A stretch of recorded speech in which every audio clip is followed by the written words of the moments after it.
All right, I think it's time to start. So again, these are 5-minute presentations and questions will be through the chat function. So please be sure to send in your questions when the time comes, and I'd be happy to read them out to our speaker. So first we have Nilakshi Abesingha. Nilakshi is a PhD student at the University of Manitoba. And Nilakshi will be talking about biomimetically modified keratin scaffolds for higher mechanical properties. Nilakshi, over to you. Thank you, Dr. Manika.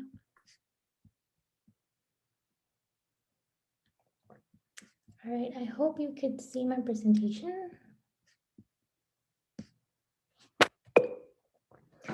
All right, so before we start, let me ask you a little question. Have you ever thought about utilizing protein-rich landfills like chicken feathers as a cure for wounds? If not, let me tell you a little story. So looking at the chicken production in Canada, generally, it's increasing very rapidly. Because of that, the amount of chicken feathers going into the landfills or the environment is increasing as well.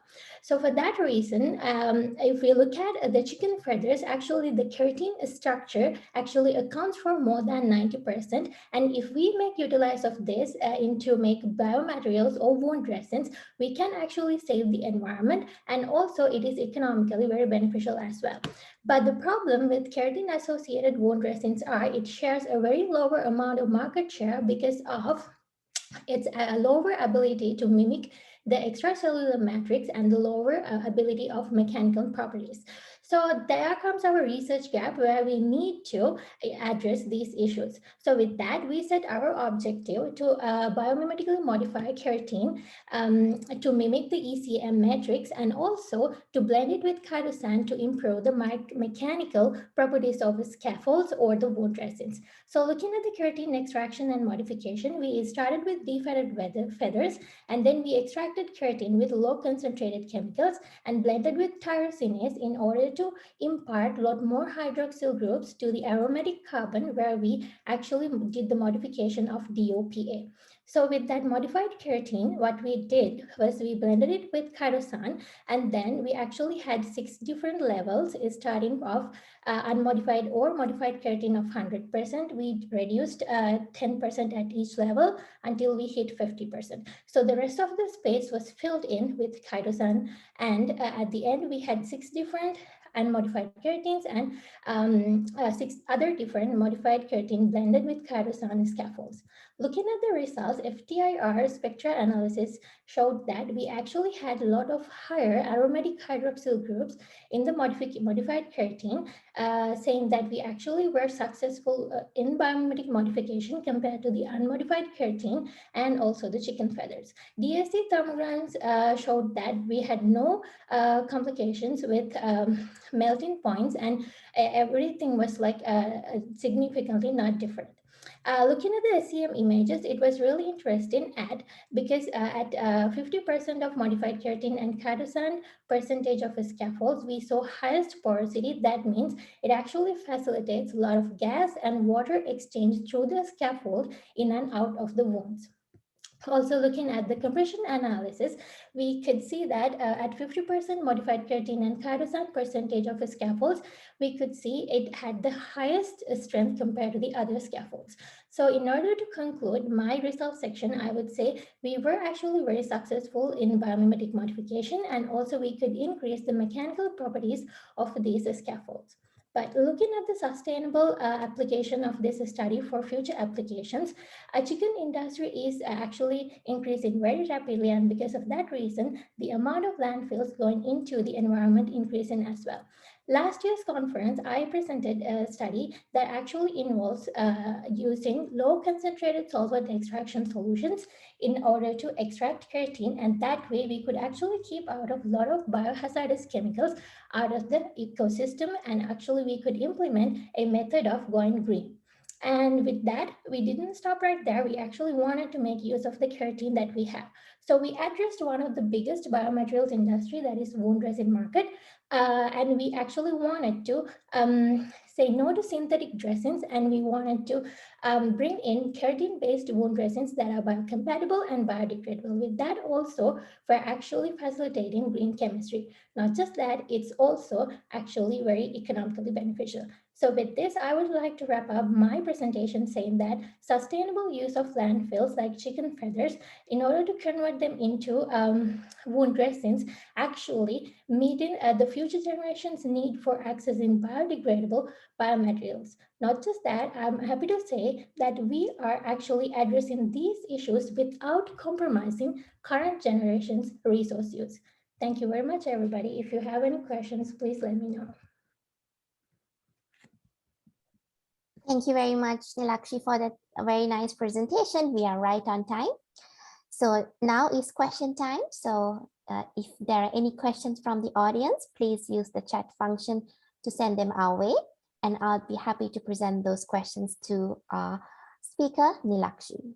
So the chat function should be open and you should be able to send in your questions for Nilakshi.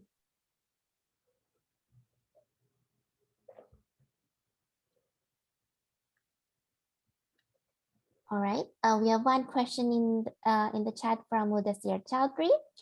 What are the specific benefits of your research to Canada? Nilakshi, if you could expand on that. Yeah, of course. It's actually a very good question because looking at the statistics, especially for chicken production, I have seen that it's been predicted that the chicken production is going increased every year. Compared to last year, it is predicted to go up almost like 15% if you look at the broiler production. That actually means we actually are producing a lot of landfills. Not just that, it says that around like 2%, they predict an increment in egg production as well. So if you take a look at the broiler industry and the layer industry together, we are actually predicting a lot of higher landfills that is projected to reach around like 9 to 10 million tons of chicken feather waste. So in that point, I would say we are trying to make use of all these landfills and then convert it into biomaterials rather than putting it into rather than actually making environmental pollution with these chicken feathers. Not just that, when we are actually doing making wound dressings, actually one other thing is there are lots of patients that are actually suffering from chronic diseases and they don't have a lot of access for biodegradable wound dressings, and we are actually addressing that phase as well with our project. So we are actually trying to make use of landfills and we are trying to make it beneficial for the patients that are suffering from chronic diseases as well. All right, thank you, Nilakshi. Any other questions from the audience? Again, please use the chat function on Zoom to send them to us, and I will direct them to our speaker here.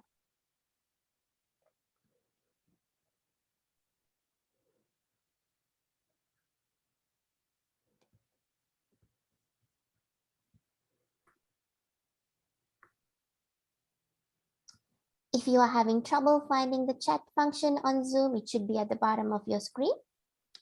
And you should be able to click on that icon and then type in your question. So if you are having trouble, again, that's at the bottom of your screen and you should be able to type in your question.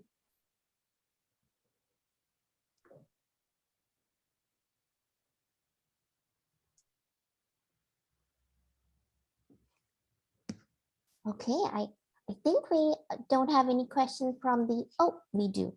So Jim House is asking us, does your research have applicability to other byproducts, for example, leather, pigskin? Nilakshi, your thoughts on that? Thank you very much, Dr. House, for the question. So currently, we haven't thought about that, but actually we're at the stage of bringing this low extracted, low concentrated chemical solutions to extract keratin from hair and also wool. So we are actually at the initial stages of looking forward to see if that's applicable, but it would definitely be a good solution if we could expand it to see if we could extract some other proteins using these kind of low extracted solvents, especially for pig skins and all that. But yeah, we are looking forward to do that. As to start with, we are thinking of going forward with hair and wool. All right. Thank you, Nilakshi. We are at 10:59, so I think we don't have time for questions. Thank you again, Nilakshi. Wonderful presentation. Thank you, Dr. Monica.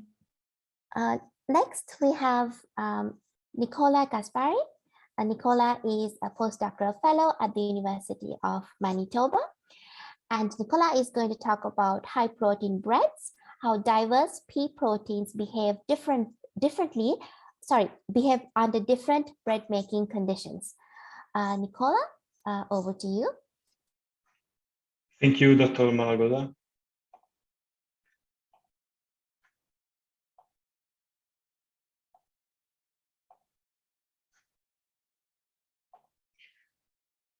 Okay, so hello everyone. Last March, I joined the University of Manitoba as a postdoctoral fellow at the Department of Food and Human Nutritional Sciences.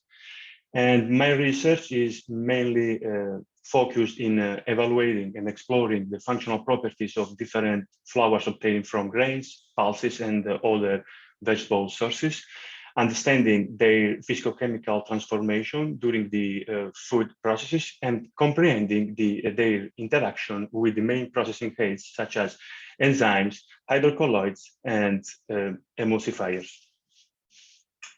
So consumers' dietary habits are changing, and this is in plain sight of everyone. If we think that until 50 years ago, the main protein sources came from meat, eggs, and seafood, nowadays we are experiencing a completely different situation. So people have started cutting down on meat consumption, demanding for plant-based foods,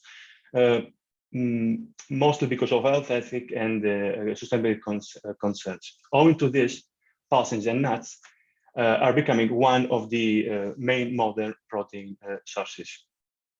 So to offer new possibilities to consumers, food industry has enhanced the production of protein isolate and concentrate that have allowed the creation of new plant-based products. So meat and cheese analogs, fortified beverages and breads have arisen on the market of the shelves of the grocery stores.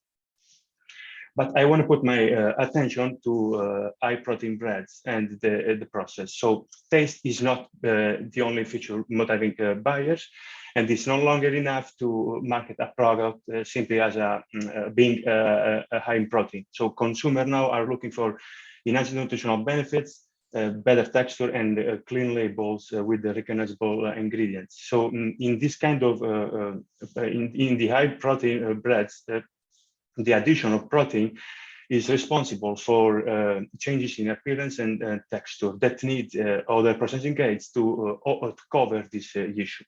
So for this reason, we want to understand if changing the pH during the process could have some effects on the final products. So we use a basic dough system with rice starch and pea protein. We used 5 pea protein samples, 4 were isolated, and 1 was texturized, and it was concentrate. We adapted the hydration following the water requirement of each formulation, and we acidified 1 dough just to understand the protein behavior. We acidified to 5 pH 5. This is the pH found in the sourdough breads.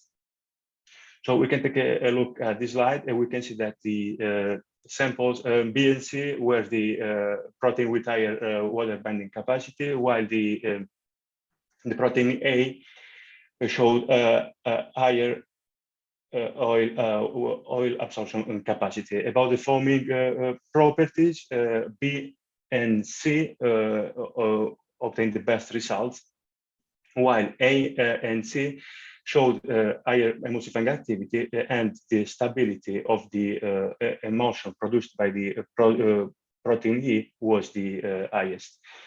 About the turbidity, which is inversely correlated with the solubility, we can see that at higher pH at 7, the solubility was reduced. And viscosity, about the viscosity, apparent viscosity, we can see that protein incorporation reduced the apparent viscosity, and this effect is due to by the reduction of the amount of starch in the system. Acidification increased the final viscosity and the total setback.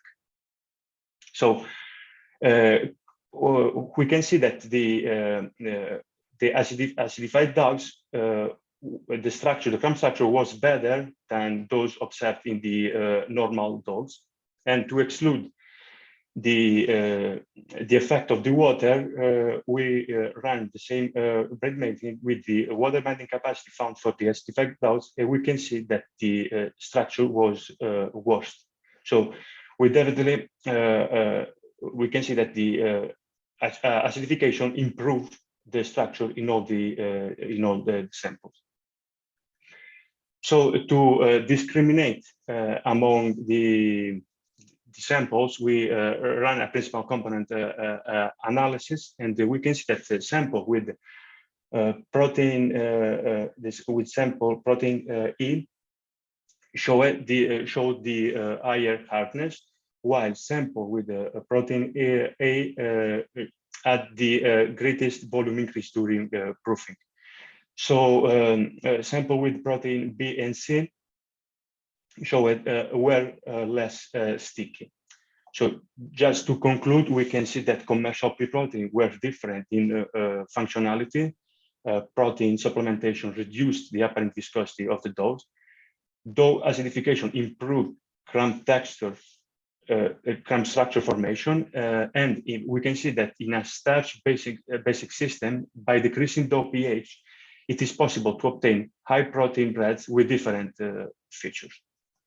So thank you very much for your attention. If you have any question, please let me know. Thank you, Nicola, for the presentation. So again, we have a couple of minutes for questions. Please use the chat function on your end to submit your questions. So far, I don't see any questions. So please use the chat function to submit your questions.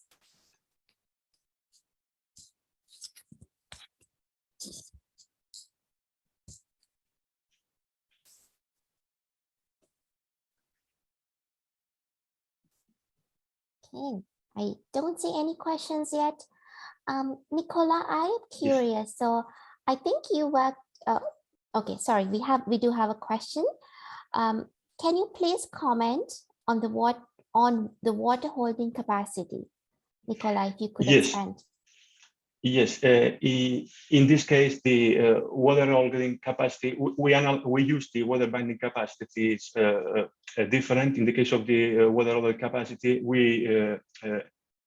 is the amount of water retained by the flour or each formulation after being processed, after, for example, being centrifugation. So it's the capacity that the formulation has to retain water. And in this case, a very good parameter to optimize the process and to optimize to obtain a better crumb structure in the final product. All right, another question to you, Nicola.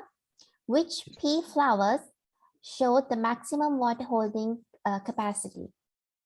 Yes, so we used it was protein isolate, and I guess that the highest water binding capacity was showed by the protein from Rocket.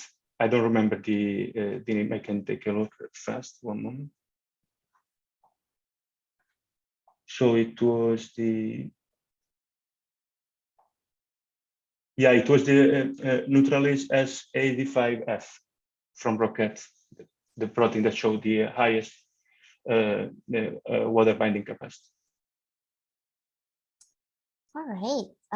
Any other questions, please send them along through the chat function. You should be able to find the chat feature on the bottom of your screen.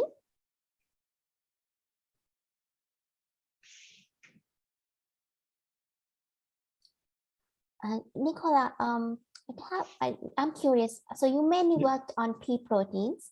Yes. Do you think any other protein isolate would be something you'd investigate in future? And if so, which one would that be?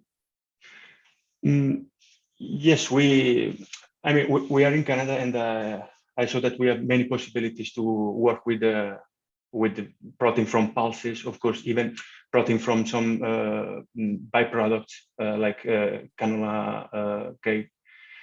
And in my case, I want to understand better the role of the obtention of this kind of protein, because the current way to get this protein involve many processes, and it's I want to understand better, for example, the difference between the dry fractionation processes versus the conventional one, because I think that when we are using the current protein, they are already they lose the structure, they are already denatured. So in the case of the dry fractionation, maybe we can keep the original the native structure. Maybe they can behave in different way. So this is something interesting that maybe we want to understand in the future. But yeah. All right. Thank you so much, Nicola, for that You're presentation. We move on to our third speaker for this session. Our third speaker is Adam Franchik. Adam is a PhD student at the University of Manitoba. And the presentation title for today is The Influence of Buehler Milling on Protein Quality of Pulse Fractions. Adam, over to you.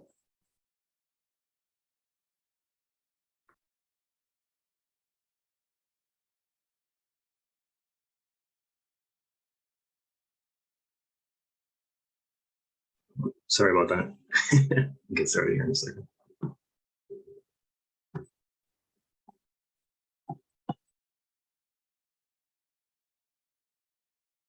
Okay. All right. Hello, everyone. And thank you for allowing me to share with you today some of the research I've been working on. I've been a protein researcher. I've been a protein-based researcher and graduate student at the University of Manitoba since 2015. I'm a PhD candidate in my fourth year working with Dr. James House in the area of protein quality. My research focuses primarily on assessing protein quality through in vitro methodology, in addition to whether protein structure or anti-nutritional factors can be used to better explain protein digestibility. The overarching goal of my research is to develop a robust tool to determine protein digestibility and quality without the need for animal bioassay. Oh, and I love to garden. The project I'm presenting today focuses on some of the data gathered for the PhD. I'm interested in observing whether different milled pulse fractions can tell us something about protein quality, how well a protein digests, and its amino acid composition. This question centers around the larger scope of what impacts the digestibility of a protein. One of the research gaps that exists for pulses is a standardized milling practices for inclusion into products and co-products, but also what we know about the nutritional components of these milled fractions. In this project, we utilize in vitro protein digestion to examine 48 single and combined pulse fractions produced from roller milling of peas, lentils, chickpea, and navy bean, in addition to assessing their amino acid composition used to determine their quality. Pulses were milled through a series of rollers and sieves to separate pulse fractions as provided by Cereals Canada. These fractions include both individual streams and combination of streams, essentially a unique fractions and combinations of individual pulse. The methods used in these samples to determine protein digestibility was the pH drop, a relatively simple and regression-based method that gives us a good approximation of how a protein would digest in the human body. This method replaces the need to use animals to determine protein digestibility. Lastly, amino acid composition is determined through alkaline and acid hydrolysis and completed through high performance liquid chromatography. The protein digestibility for all but the yellow pea fall within a narrow range as indicated by this box and whisker plot. However, what we find from the protein quality data is that there can be quite a breadth of difference in the quality of these pulses, where values approaching 100 are excellent in protein quality. Chickpeas, navy bean, and yellow pea indicate that milling can largely affect the protein quality of a pulse. We can also observe that no effect of milling occurs in lentils. Why these pulse fractions behave this way is part of a more intricate investigation with PhD. However, we can conclude that the roller milling used in this study and the resultant pulse fractions can produce a wide spectrum of protein ingredients in these three pulses. Protein quality and milling of these fractions are just some of the cogs in the overall machine of how this research can influence sustainable protein landscape. Canada is one of the largest producers of pulses, which are some of the most sustainable crops in the world. Their high protein content makes pulses an excellent item for the integration into pasta, bread, and snacks. Determining protein quality of these milled pulses, milled fractions, and food formulations can lead to front-of-package label claims for products, which can better inform a consumer to select for protein foods, as indicated by Canada's Food Guide. In essence, what we learn about optimizing milling practices in pulses and protein quality evaluation from these initial steps can lead to more sustainable protein choices. With that, I thank you. I yield my time. Thank you, Adam, for the presentation. We are right on time. So any questions for Adam, please send us through the chat function. You should be able to find the chat function if you look at the bottom of your screen. Any questions, please send us through the chat function.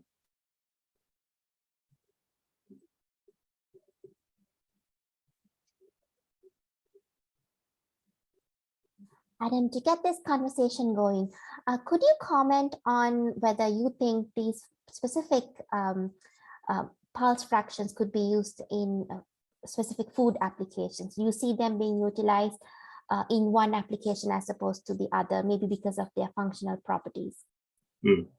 So I didn't get to review so much of the functional properties. It is part of a greater research project, so I will see those. But I think their intent was in breads, pastas, and extruded snacks. So how they behave in those, I can't say quite yet, but that is their direction, that's how they would be used, and that they're milled in these ways to be used in those types of products. Right, sounds like there's work in progress. So we do have a question in the chat. So do you have any hypothesis for what you are seeing a dramatic protein quality difference in some pulses, but not others after milling? Right. So I think from what's happening in the roller mill, it seems like it could be particle size separation. So maybe you're getting some of the larger particles are forming one part of the sieve, smaller in the other sieve. It could be what's breaking. So maybe like the hardness of the seed, some parts break off and those ones are lower in quality or higher in quality. From what I'll be looking at or what I could be investigating would be more on other nutritional components. So on the anti-nutritive side, so fiber and polyphenols and tannins, and maybe these are influencing that those portions of the seed are lower or higher in protein quality. So those are some of the directions or hypotheses. All right, thank you, Adam. We've got another question. Have you compared the protein quality from roller mill streams?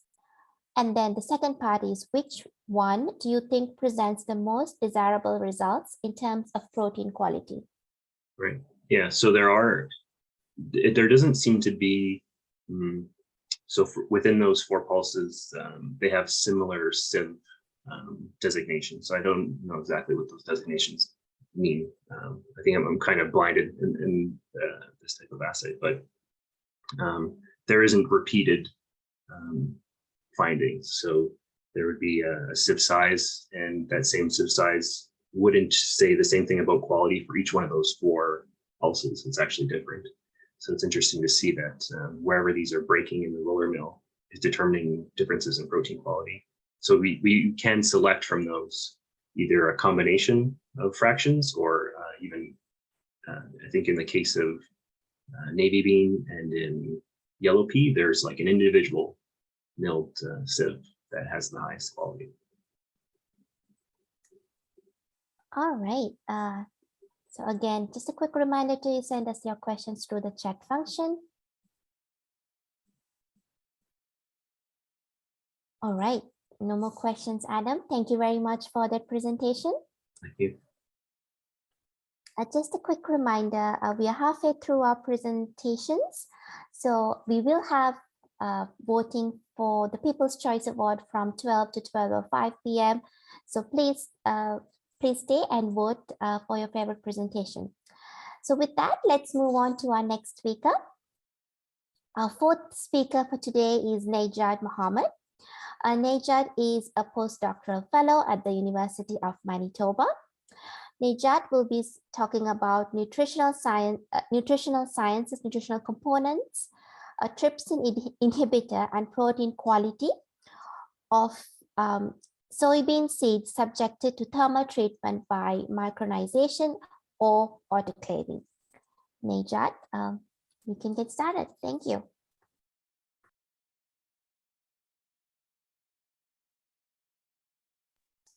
Najib, we don't hear you. You are still on mute. If you could please unmute. You're still on mute, Najib.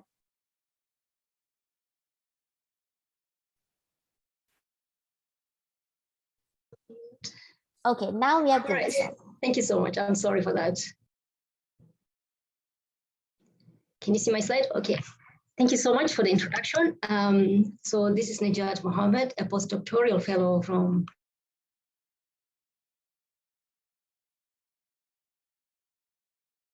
the Department of Food and Human Nutrition to acknowledge our funding agencies, Manitoba Pulse and Soybean Growers, and Manitoba government through the platform of the Canadian Agriculture Partnership.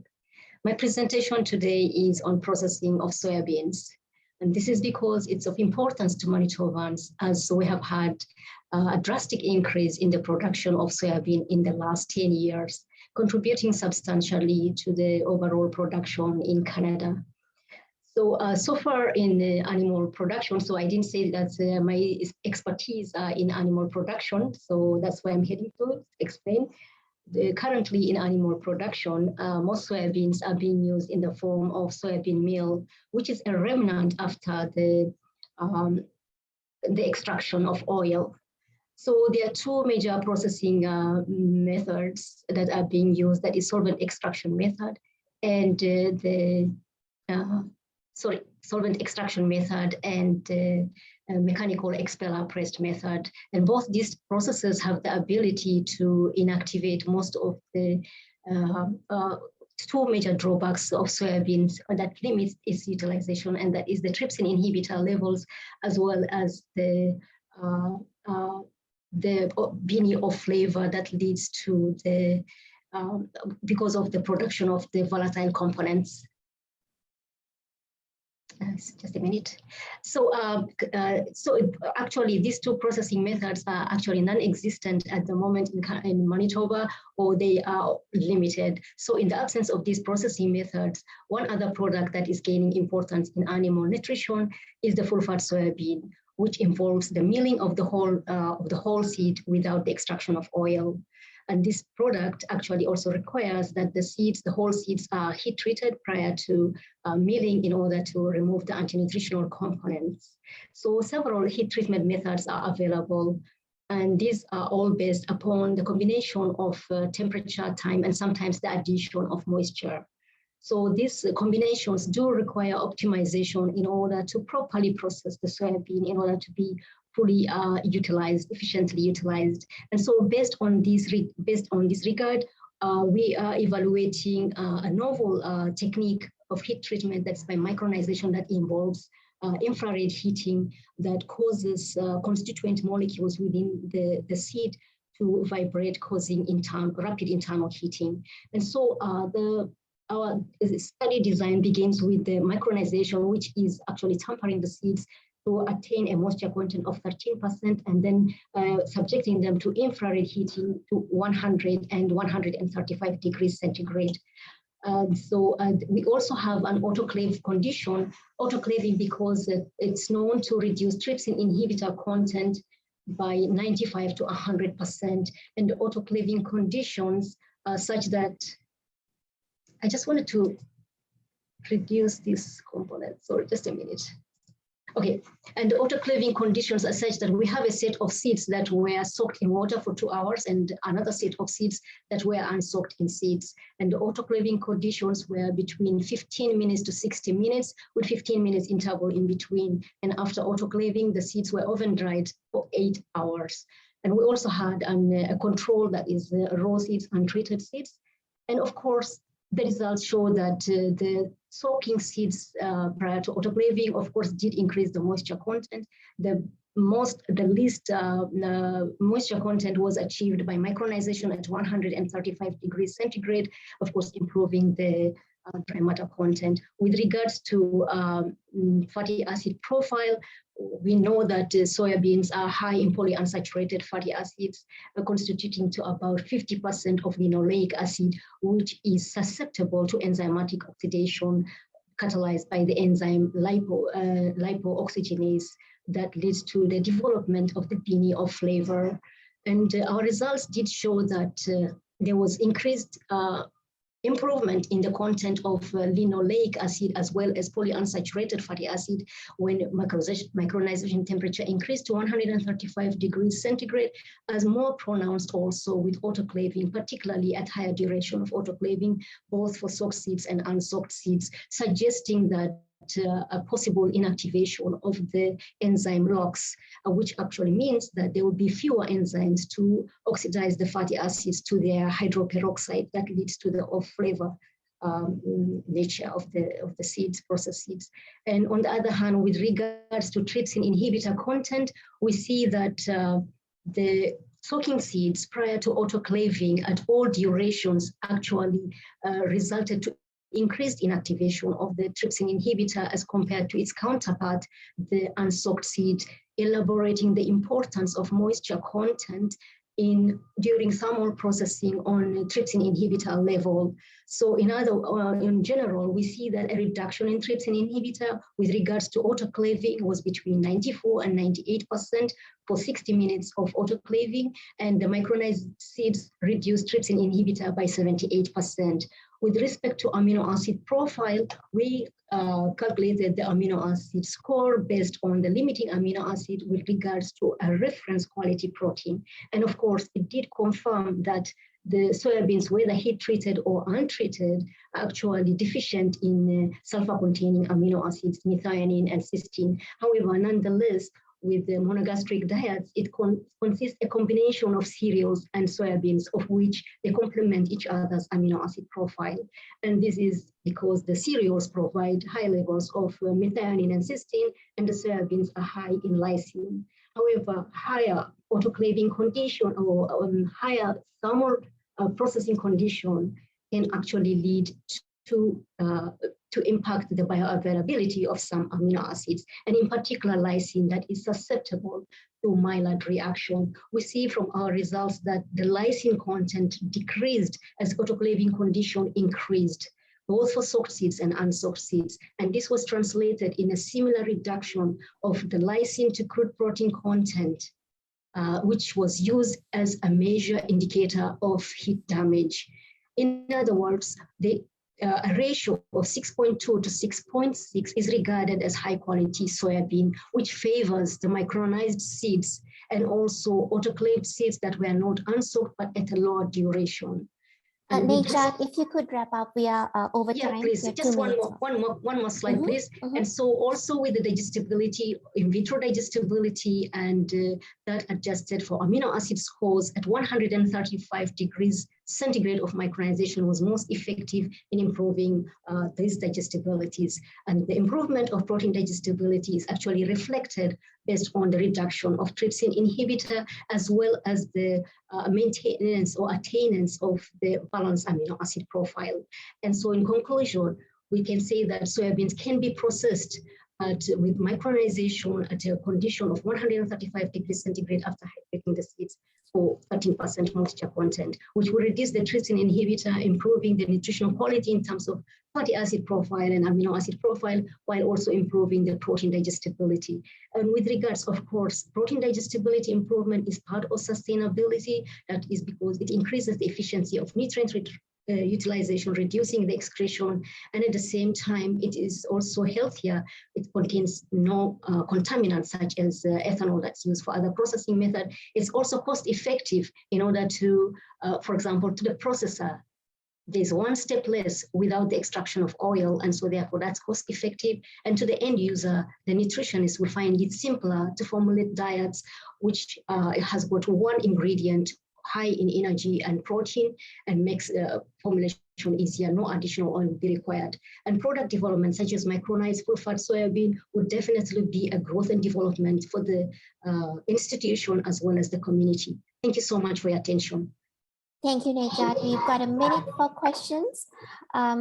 So we have one question here. Why not use higher moisture content? That is the question. Great idea.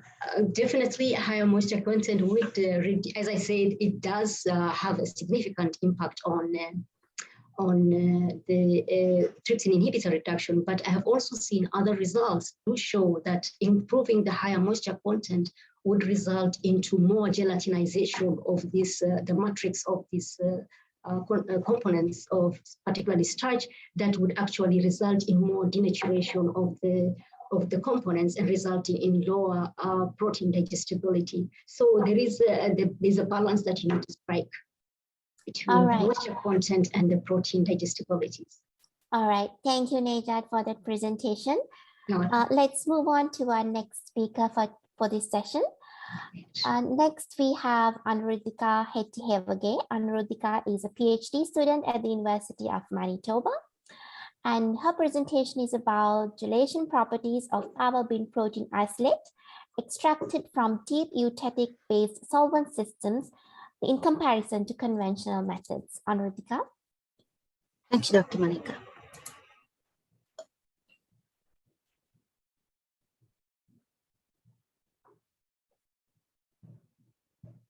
I hope you can see my slides. All good, we can get started.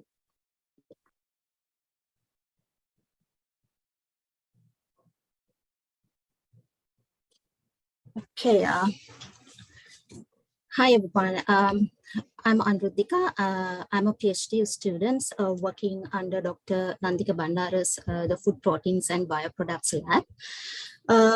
My research focuses on gelation properties of fava bean protein isolates extracted from the deep eutectic-based solvent system in comparison to conventional methods.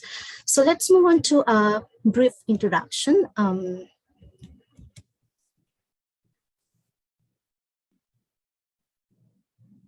Let's move on to the brief introduction. So the DS is a new the class of solvent which is environmental friendly, owing to its biodegradability and the low toxicity compared to the conventional method like alkali extraction. The protein produced with the DS extraction high potential to use in a new food formulation like the emulsion and food forming and also the gelation. So when it comes to gelation, it is one of the important the functional properties in certain foods, like the gelatin, the tofu, or the yogurt, and certain the meat products. So when it comes to gel properties, it's depend on the many factors like different extraction method and the choice of solvent, the pH, the temperature, and also the ionic strength. So in this experiment, as objectives, so we determine the least gel concentration and also the gel hardness and microscopic structure of the gel produced by the extraction method to see whether the DS extraction has the application in the food. So in this research study, we use the chlorine, chloride, and glycerol-based DS system that we newly developed in our lab to extract the protein from power bean. And then the protein isolates were subjected to gelation at 90 degrees of centigrade for 1 hour with 5 to 20% of the protein concentration and varying the pH 3, 5, 7, and 9. With the subsequent cooling, we tested the gel hardness and the least gel concentration and also the microscopic analysis. So with the results, this table shows the least gel concentration of extracted the protein isolates by different extraction method. So here S denote the soft gels. So when we take the gels from the tube, it breaks. And whereas the firm gel, it denotes by F, where it does not break. And the red color highlight shows the least gel, the concentration produced from the different the extraction method. So as you can see, at 12%, this commercial soy protein isolates to produce the firm gel at 12%, whereas the DS to produce at the 20%. And none of the proteins produced from the different extraction method did not make any the firm gel at different the protein concentrates the studies. Therefore, gels produced from commercial soya protein isolates and the DS extraction at 20% at pH 7, gel hardness was tested, and then we could see the higher gel hardness in the gels produced from the DS extracted the protein in comparison to the commercial soya protein, the isolates. This may be due to the higher content of the sulfur the bridges formed in the DS extraction compared to the commercial soya protein isolates. So this microstructure shows the different the extraction methods from the gel produced by different extraction. So these two gels produced from DS extraction and as a salt extraction produce fine grain and then a homogeneous microscopic structure, whereas the alkaline extraction showed a very open structure and then coarse the microscopic structure. In case of commercial soy protein isolates had a very compact and then heterogeneous microscopic structure. So this indicates that the different extraction methods produce a different the microscopic gel structure. As you can see, the DS, the extracted, the gel had very, the tofu, this very fine structure, but the commercial, the soy protein has very rubbery structure. And so how this other research benefit to the protein, the ecosystem? So power bean is underutilized, the crop has potential in the new food formulation like the tofu and then a meat analog, in comparison to the soy protein isolates, which is dominant in the protein market. So with the green technology we developed in our lab, so this will promote not only the sustainable the protein production in the future, but also it stimulates the protein industry in the Canada and also the Manitoba to utilize some more power bean for the food application or the food production, which will the benefit to the food industry or the protein food industry in Canada. So with that, I would like to conclude my presentation. And thank you very much. And if you have any question, I'm happy to answer. Thank you, Anuradhika. We are a little bit over time. If you have any questions for Anuradhika, please send them through the chat.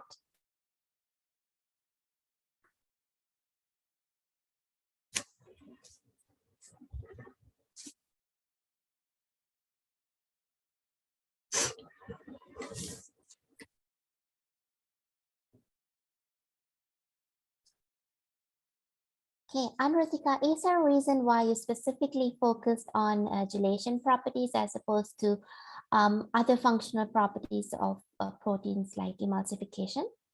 Actually, we the focus on those the aspects as well, and we could found that the better emulsification and also the foaming properties in the DS extraction compared to the alkaline extraction, and also the commercial soy protein isolates, and also the salt extraction. So because it showed the better solubility than the other protein, the isolates, the produced from the DS. All right. Any questions for Anuradhika? So again, please use the chat function to send in your questions. Anuradhika, could you quickly comment on the improvement in solubility with the extraction method you're using? Yeah, because the TS is the new solvent extraction we use the glycerol and the chlorine chloride system.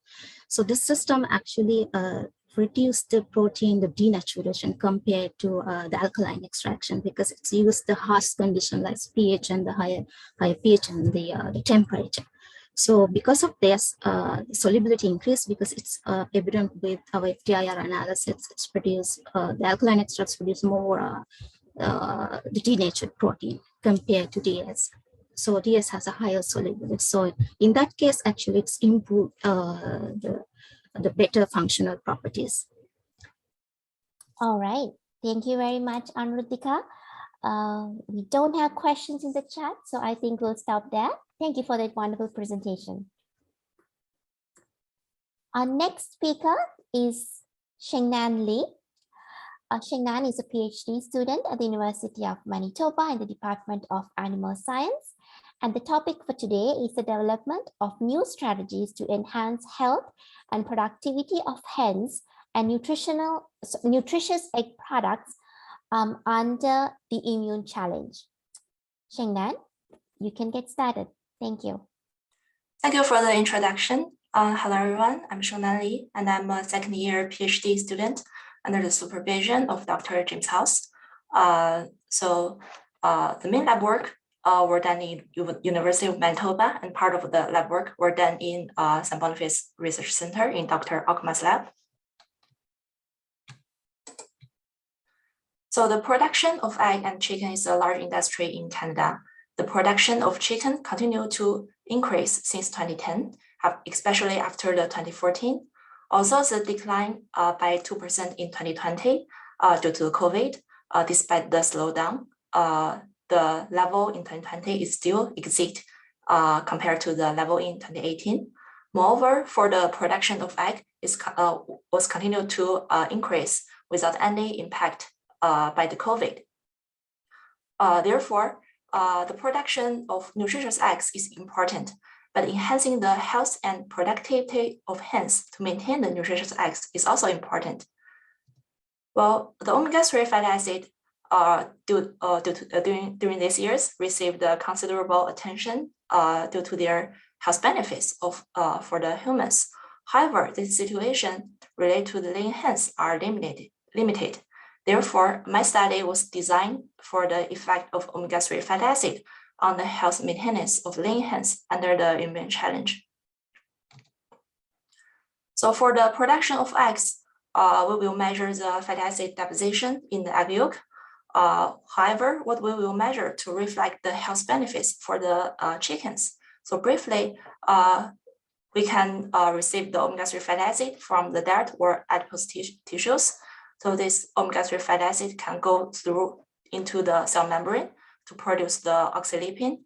So the omega-3 fatty acid, the derived oxylipin, are having more anti-inflammatory functions. Besides, the omega-3 fatty acid can further inhibit the nuclear factor kappa beta. Further to inhibit the gene expression, especially the pro-inflammatory cytokine gene expression by two different pathways. Additional factors, the inflammation can also influence the metabolism of oxylipin and the cytokine gene expression. So there are different models to look at the inflammation, and one of them is the LPS. So in this study, we will use the LPS to stimulate the immune response in lean hens.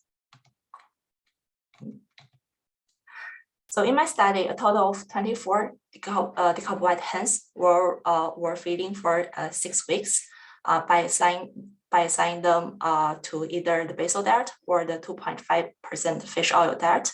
And after the termination, in each treatment, the chicken were injected with either LPS or saline.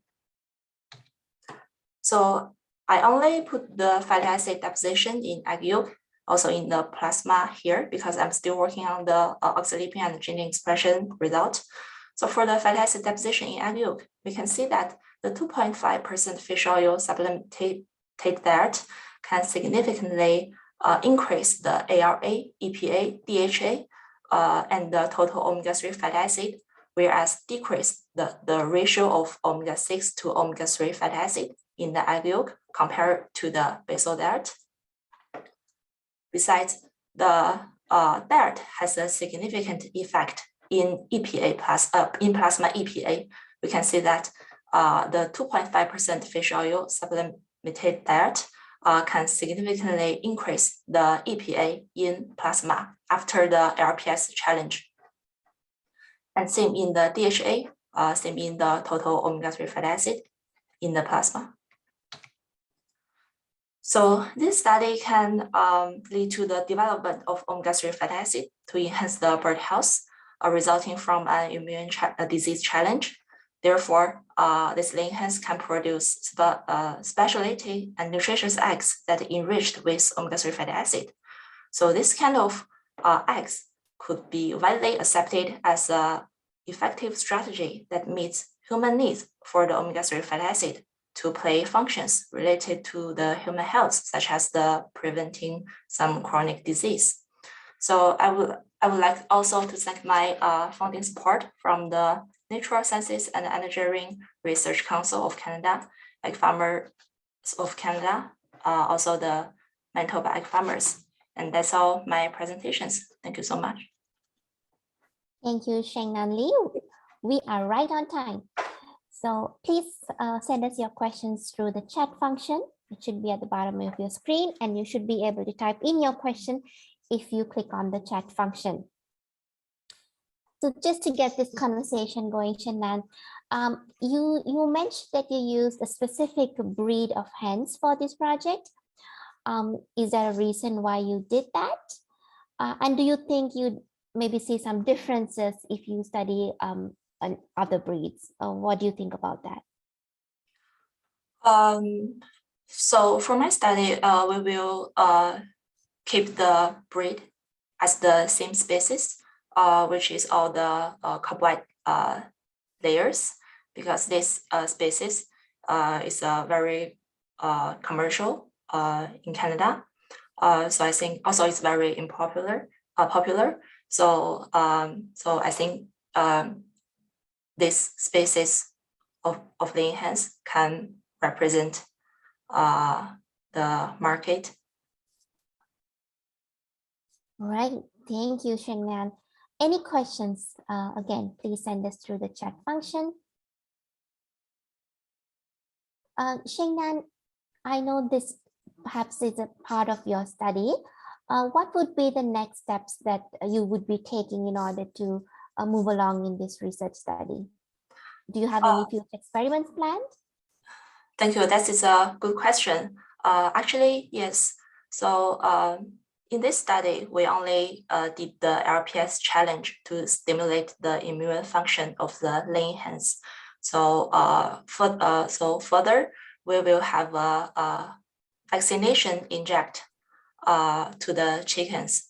So we can know the application of the omega-3 fatty acid. I mean, we will know if the omega-3 fatty acid can prevent the chicken from the true vaccination injection. So I think this is more beneficial for the lean hens industry. All right.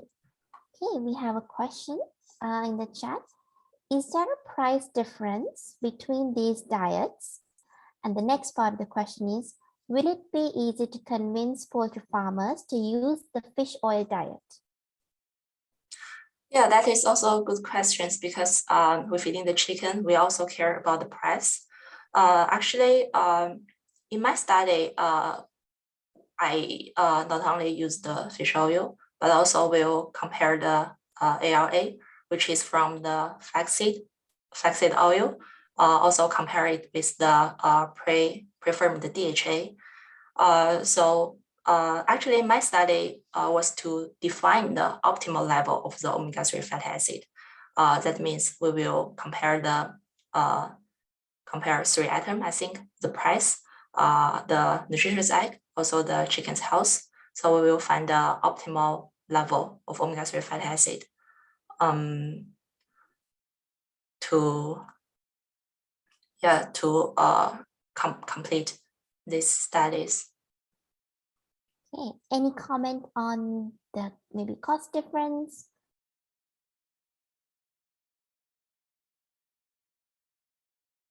Any comment on the cost difference or price difference? The price difference, yes. I think for the price, the fish oil, also the preformed DHA is higher, it's expensive. So for the commercial, I think we use the flaxseed or the flaxseed oil. But the flaxseed and flaxseed oil can only have more ARA. But we know that the ARA, when ARA convert to the EPA or the DHA, it has a very low conversion ratio. All right, thank you, Shengnan, for that presentation. Thank you. So let's move on to the last presenter for this session. Also a reminder that the People's Choice Award voting will be from 12 to 12:05. So please stay with us until 12:05 so that you get the opportunity to vote for your favorite presentation. So let me introduce our last speaker. Our last speaker is Kebebe Ergano Gante. Kebebe is a PhD student, and the presentation title is Nutritional Impact of Excluding Red Meat from the Canadian Diet. Kebebe.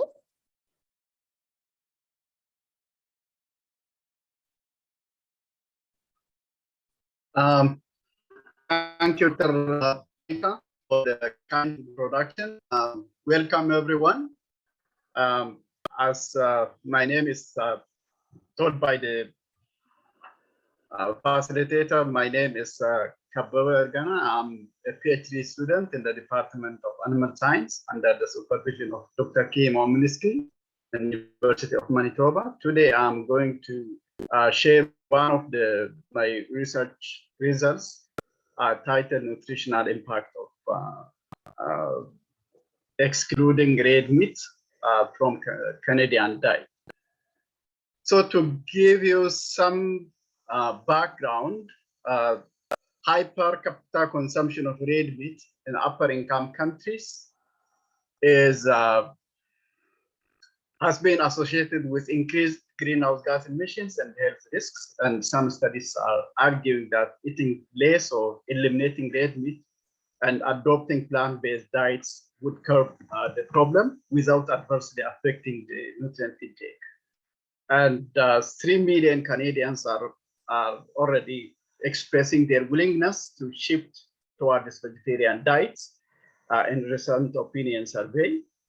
However, rigorous evaluation of the nutritional impact of eliminating red meat based on dietary intake of Canadian consumers has not been well addressed in the scientific literature.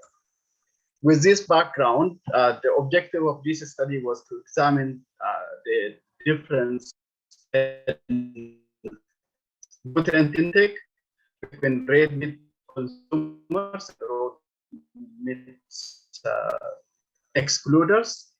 And the other associated objective was to assess the nutritional adequacy of consumers as compared to recommended daily allowance. So in order to answer this question, whether eliminating red meat from diet has any impact on nutrient intake, under normal circumstances, the ideal design is randomized control trials. So what we do is normally we select a sample group of people, and we divide them into two groups. One group will be assigned in diets with red meat, and the other group will be assigned on diets without red meat. And then we monitor them in terms of nutrient intake, and then compare the mean nutrient intake of these two groups using normally analysis of variance or the GLM, or in some cases simple t-test. And if there is a significant difference between controls and treatments, the treatment groups, then we conclude excluding red meat has a significant effect on nutrient intake. But we cannot do this kind of controlled trials on humans for ethical reasons and a number of other issues. Therefore, we cannot do, so the only option we have is using a sample survey. So we let people consume what they normally eat, and then we observe the nutrient intake of these people using data collected using survey.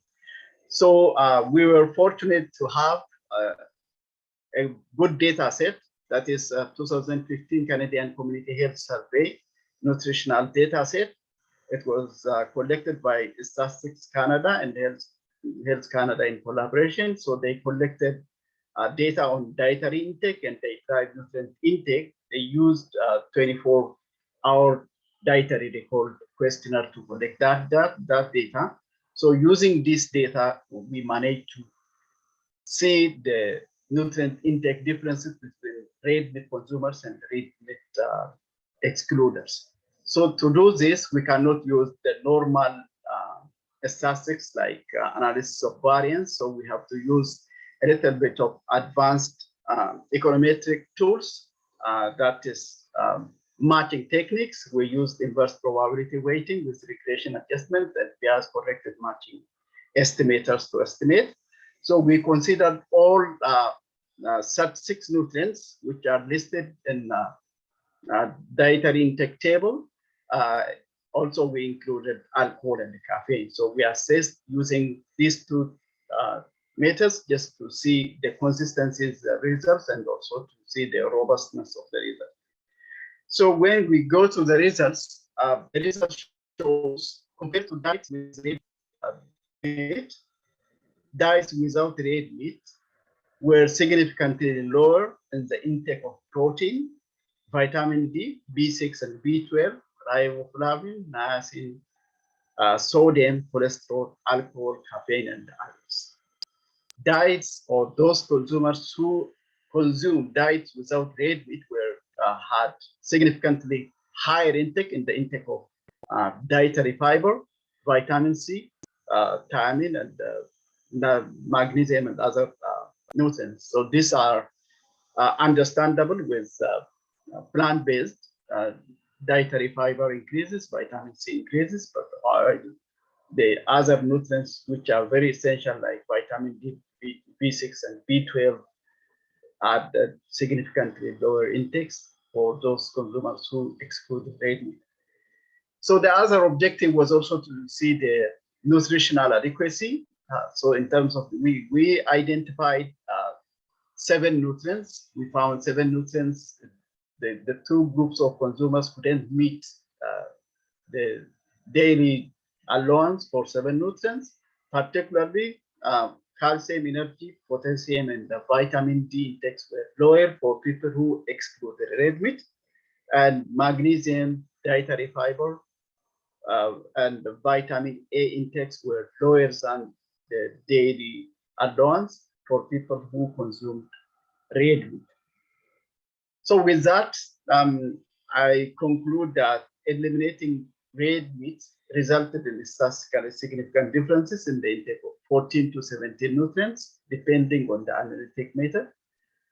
While red meat excluders could experience inadequacy in calcium, energy, potassium, and vitamin D, red meat consumers could also experience inadequacy in magnesium, dietary fiber, and vitamin A. In conclusion, completely eliminating red meat from diets could have unintended consequences for young children, pregnant women, and the elderly in the intake of a variety of nutrients which were included in the results, such as vitamin B12, riboflavin, vitamin D, and calcium, which can be in bioavailable form from plant-based diets. With that, I conclude my presentation, and thank you very much for your attention. Thank you, Kebebe, for the presentation. We are a few minutes over time, and we have about 2 minutes for questions. If you have any questions for Kebebe, please send them through the chat.